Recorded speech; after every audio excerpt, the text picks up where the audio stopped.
Hello everyone, here we are finally at the finale of Peacemaker Season 2, and before we get started, I would like to say a couple of things. Number one, if my voice sounds a little bit different, or if I sound a little bit different, that's because of the fact that I woke up 2 hours ago and I have to kind of, get through this as fast as possible in a way. Like, I can't wait until I'm fully awake to record this because of the fact that I'm getting a fridge today, and also I have an appointment today, so I need to get this done. I woke up like 2 hours ago and my brain is still kind of like not fully awake. It takes me a bit to fully wake up. And also, when I woke up, people hated this episode, apparently. I went out to Twitter and there was so much hate for this episode. People were like, there's an episode 9, right?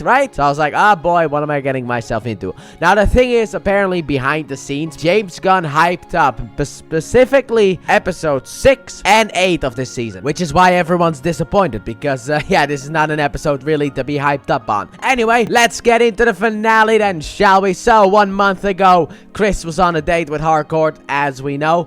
Well, quote-unquote on a date. It's not necessarily a date, but I'm gonna call it a date. But they were at Big Belly Burger because, of course, this episode needs a sponsor. And then afterwards, when they leave, A.R.G.U.S almost gets into a fight with a guy who calls her hot, which, sure, punch people who call you hot. Like, he was paying you technically a compliment. Like, he was not doing anything wrong, okay? Sure, next time you see a woman, call her ugly. Just call her ugly. Apparently, that's what needs to happen. Like, he did not really do anything wrong. He was like, ooh, and that's all he did. So, but anyway, she wants to pick a fight with him. Chris breaks it up, luckily enough, which she hates because she's a strong, independent woman, that kind of stuff. And then later on, A.R.G.U.S tells Chris to be nice to Adrian, and it's like, I agree. Hey, A.R.G.U.S, I agree with you, okay? Look, that stuff from before, I am 100% against you, but now I agree with you. Well, I couldn't agree more, okay? Yes, Chris should be nicer to Adrian. But then, later on, Chris sees the rock cruise, and that is where the magic happened between the two of these characters, and what Chris has been talking about all season. So in present day,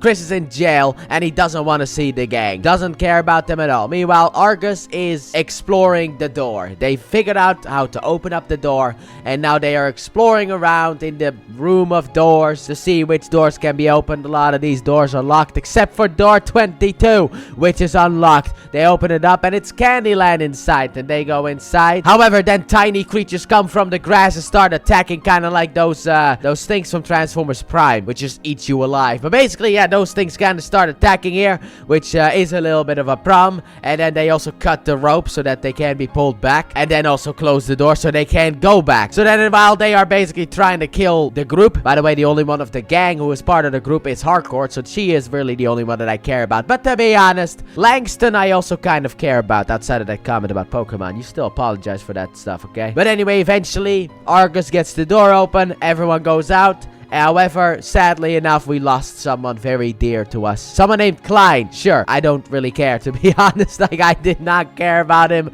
in the slightest. I think that actor was actually also in She-Hulk, and he was more memorable in She-Hulk than he was here. But apparently, A.R.G.U.S is looking for a place that is habitable. That is why they are exploring all the doors for suspicious reasons. Meanwhile, Eagly is also sad about the fact that Chris has been locked up, and Ads goes to Adrian, and he's playing Princess Peach game on the Switch, which I actually thought was funny. And it wasn't the Switch too, because that idiot hadn't released yet. But Ads wants to use the money that Adrian has in order to hire a competent lawyer for Chris, which is kind of a weird thing that they're saying because of something that happens later on, but we'll get there eventually. And also, he's like, no, we're not gonna use the cursed money and all that stuff. So then she's like, but I'm better friends with Chris because I want to use the money. And then he's like, no, I'm better friends with Chris. We'll use the money. So they pay for bail. And I'm like, what? I thought you were gonna hire a competent lawyer. What do you mean you're paying bail? You can do that? So then Chris returns home, picks up Eagly, and then afterwards leaves town. So then we get a bit of a montage of A.R.G.U.S finding different doors. We got a black hole door, a spider skeleton door, which I think actually we already saw that one earlier in the season, and also a door leading to The Walking Dead, where one person turns into a zombie, gets shot in the head, which I thought was actually fun. But then they open up another door, and it turns out there's just a grass field here. Doesn't really seem to be any monsters or anything, so this could be a perfect place. So then Harcourt brings that info to Rick Flag Sr., and he's like, yes, this is exactly what we need. And then later on, he at like a council meeting or something like that, he calls the planet Salvation, and he wants to send metahuman prisoners over there because of the fact that if we send them to Arkham or other places, they break out easily because they got superpowers, for crying out loud. But we need a supermax prison, kind of like what the MCU has, or well, I don't really know how much of use they make, but Marvel technically has one. And this could be that we could just send the people to the planet. We can also keep changing where the door opens so that they can't escape anymore, which I'm like, well, it depends on the metahuman power, to be honest. However, Bordeaux isn't necessarily too happy about this, and she decides to leave, calls Harcourt, and then they meet up at Belly Burger because sponsorship and all that stuff. So then she tells Harcourt everything about the door, and then Harcourt's like, you're a metahuman, right? This is treason, right? Yeah, okay. Just so you know, if this gets found out, you get sent to that planet as well. You're you're risking a lot here, which also means that she is doing the right thing. And then afterwards, Harcourt introduces her to A.R.G.U.S, and I guess now Bordeaux is going to join the squad, so maybe now she can get rid of that ugly nose ring, and everything will be fine, because that thing is just like, I hate that. I hate piercings. I hate nose rings. Tattoos are... I haven't fully formed an opinion yet on tattoos, but like, I do not find those things attractive. Let's just say that. But then Harcourt goes into the bathroom, and she sees the ticket that she had hidden apparently in the mirror about the rock cruise, and then she has another memory of it. And then afterwards, she snaps back, and she's like, hey, Bordeaux, you got Chris clearance? Because we gotta find Peacemaker now. And she does. So then they go back to A.R.G.U.S. However, the Lex guy that is there, he can see everything that Bordeaux is doing, which I feel like we're giving him way too much power, but whatever. Anyway, doesn't matter. John has to distract him, which he does horribly, by the way, but he barely is able to distract him. So we get the location, so then afterwards the gang, one by one, they didn't all go at the same time apparently, but one by one they all show up, and then Adrian tackles Chris and tases him so that we can take him into the hotel room. And then we have a little bit of a talk. Chris is like, I'm cursed, and A.R.G.U.S like, look, I know who I am because of you. You make me feel loved. And I'm like, oh, that's pretty cool, you know? I love the relationship that A.R.G.U.S and Peacemaker have in this show. Look, I don't care about A.R.G.U.'s personal life or that security firm that she was doing. I couldn't care less about that stuff. But I love her connection to Peacemaker. Big fan of that. That is why I care about her as a character, and I don't want anything bad to happen to her as a character, which is why I was like, no, A.R.G.U.S. Well, technically, I was like that when I was watching the episode 6, I think, of Peacemaker, where everyone was like, a black escaped. I was like, no, A.R.G.U.S, why? Why couldn't it have been a different black? I like her. I don't want anything bad to happen to her. So then later on, everyone leaves, but Chris goes outside and he asks Harcourt once again about the boat, and she finally says it meant everything to her. So then afterwards, 1 week later, the gang uses the drug money, apparently in order to buy an office building, and also Langston and Judo Master have joined the squad as well, and apparently they are now a team called Checkmate. Sure, why not? And then also Chris and Harcourt went back to the rock cruise once again, so maybe they are together now after all. And then later, after the rock cruise, when returning home, Chris gets captured by A.R.G.U.S and they strand him on Salvation, and Rick Flag is like, this is an experiment to see if people can actually survive here, because of the fact that if people can't survive here, we might not be able to do it. And then he closes the door before Chris can return, and then there's a bunch of growling, and that's how it ends. And I'm like, excuse me, what? Look, the thing is that when I woke up this morning, I learned that apparently there are no plans for Peacemaker Season 3. Now, people are speculating that maybe we're gonna get a spin-off show or a sequel series